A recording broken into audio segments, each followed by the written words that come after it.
আসসালামু আলাইকুম এভরিওয়ান, কেমন আছেন আপনারা সবাই? আশা করি আপনারা সবাই ভালো আছেন। আমিও ভালো আছি। সকাল সকালে কিন্তু আমার বাজার নিয়ে আসছে আমার স্বামী।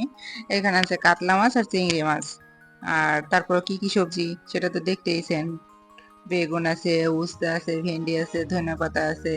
এগুলো দেখেছে কাঁচা সবজি নিয়ে আসছে। কাতল মাছটা কিন্তু আমি কাটতে পারিনি, আমি কিন্তু একটা ভাবি দিয়ে কাতল মাছটা কাটে নিয়েছি। যাই হোক, কাতল মাছটা আমার হাতের আঙ্গুল তো ব্যথা, সেটা তো জানেন, ভাঙা। তো আমি কাতল মাছের এই যে কয়েকটা টুকরা কিন্তু আমি ভুনা করবো।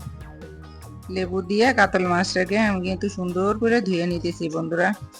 তো দেখেন, আমি কিন্তু কাতল মাছটাকে ভালো করে কচলাই কচলাই লেবুতে ধুয়ে নিছি। লেবুতে ধুইলে হয় কি, মাছের একটা আষ্টা গন্ধ থাকে, সেই আষ্টা গন্ধটা থাকে না।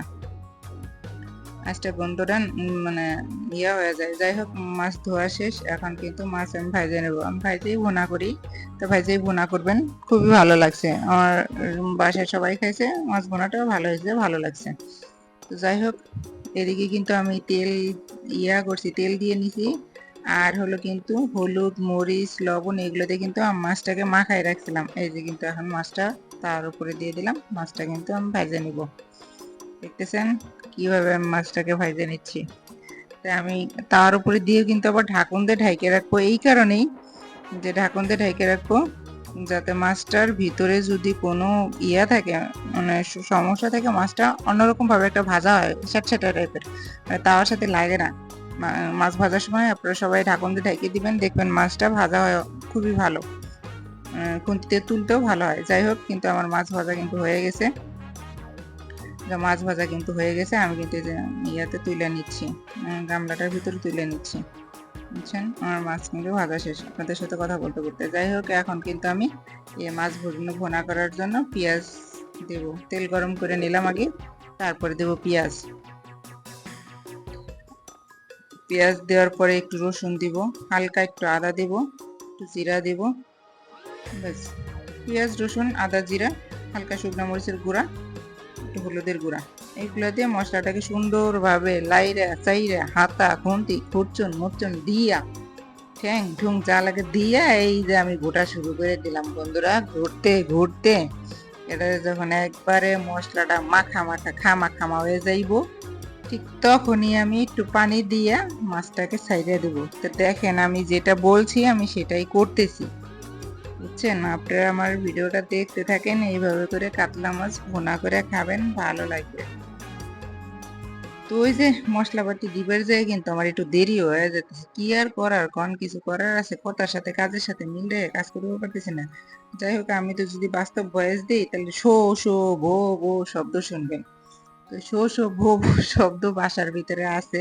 আমরা কিন্তু ভাড়া বাসায় থাকি, আমাদের কিন্তু এটা নিজের বাড়ি না। আমরা গরিব মানুষ, আগেও বলছি যে গরিব মানুষ। যাই হোক, তো এই যে কিন্তু হলুদ মরিচ সব দিয়ে হয়ে যাচ্ছে, যে হয়ে যাচ্ছে। এখন কিন্তু এই যে খুঁটুন দিয়ে খুন্তি দিয়ে যে খুসা দিব, সেই খুসা দেওয়ার আগে এই পাশে হাতে কিন্তু কাজ করতেছি। ওই যে ডাকনা মাকনা খুলতে একটু সময় লেগে যায়, আপনাকে তো দেখানো পারি না যে ডাকনা মাকনা আমি কেমনে খুলি, কারণ আমার হাতের আঙ্গুলে একটা সমস্যা। যাই হোক, তো আমি ওই খুন্তি দিয়ে যেমন কিন্তু গোটা শুরু করে দিছি।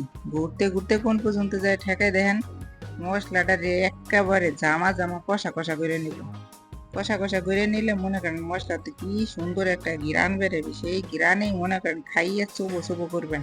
প্লেট প্লেট মানে চারটে বুইটে খাবেন, এত সুন্দর টেস্ট। আমি তো মাছ খাই না, তারপরে আজকে একটু খাইছি। যাই হোক, দেখছেন আমি কিন্তু ওই যে জোলের কিন্তু হুড়ে দিয়ে দিছি। আপনাদের সাথে একটু দুষ্টুমি করলাম। যাই হোক, কিন্তু আমি কিন্তু পানি দিয়ে দিছি। হুড়া কয় কোন দেশে আর ঝোল কয় কোন দেশে যায় না, আমি কিন্তু পানি দিয়ে দিছি। পানি দিয়ে মশলাটারে কিন্তু আমি মাইখা মুইখা লেটা যেটা কইরা আমি কিন্তু দেখেছি এই যে পরিমাণ মতো পানি যেহেতু দিছি, আমি মাছটাও কিন্তু দিয়ে দিলাম। দিয়ে দেওয়ার পরে এখন কিন্তু ঢাকনা দিয়ে ডাইক্কা টক বগাইয়া বলক আসবে, এই মাছের ভিতরে সব মশলা পাতি যা আছে সব ঢুক্কা ফুটকে যাবে। এর ভিতরে কিন্তু আমি খুন্তি দিয়ে একটু লবণও চেক দিই মাঝে মাঝে, কিন্তু যে জিভে কি স্বাদ লাগে না, স্বাদ লাগে না। আমার আবার ওই যে অসুস্থ হয়েছিলাম, জিভে আবার স্বাদ সুদ সব উইরে মুইরে চলে গেছে হাওয়ার বাতাসে। হাওয়ার বাতাসে জিভে শরবত কিছু নেই। যাই হোক, দিয়ে গেছে শরবত, থাকুক বা না থাকুক, আমি তো খুন্তি দিয়ে আর কিছু পারি আর না পারি, ভুটারও তো ভালোই দিবের পারি। বুঝছেন? এই যে দেন তো খুন্তি দিয়ে কেমনে করে ঘুরতেছি, আপনারা কেমনে করে ঘোটেন তরকারির ভিতরে, না ঘোটেন না। যাই হোক, এই যে ঘুরতে ঘুরতে তরকারি মনে করেন জ্বালাইতে জ্বালাইতে সুন্দর করে একেবারে পরিমাণ মতো করে কমায় নিয়ে আসলাম, যে কমায় নিয়ে আসলাম। এরপরে কি করব জানেন আপনারা সবাই? সে তো জানেন না। এরপরে ঘ্রাণ আনার জন্য কি কাজটা করব। এই যে চমলক্ষ ধনিয়া পাতা, চমলক্ষ ধনিয়া পাতা দিলে মাছটা আরো বেশি ঘ্রাণ আসবে। এই চমলক্ষ ধনিয়া পাতা দিয়ে সেরে কিন্তু আবার একটু একটু করে লাড়া দেবো, বুঝছেন? লাড়া দিতে দিতে মাছটা কিন্তু হয়ে যাবে। কারণ এই চমলক্ষ ধনিয়া পাতা দিলে মাছের ভিতরে একটা ঘ্রাণ ঢুকে যায়। যাই হোক, এমনি করে আপনারা খাইয়ে দেখেন।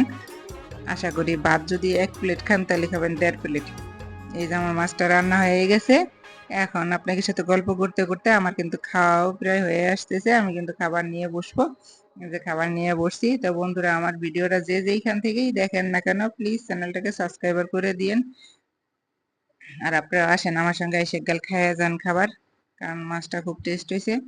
যে টেস্ট হয়েছে। তো ভালো থাকেন আপনারা সবাই। আসসালামু আলাইকুম বন্ধুরা, যে যেখানে থাকেন সুস্থ থাকেন।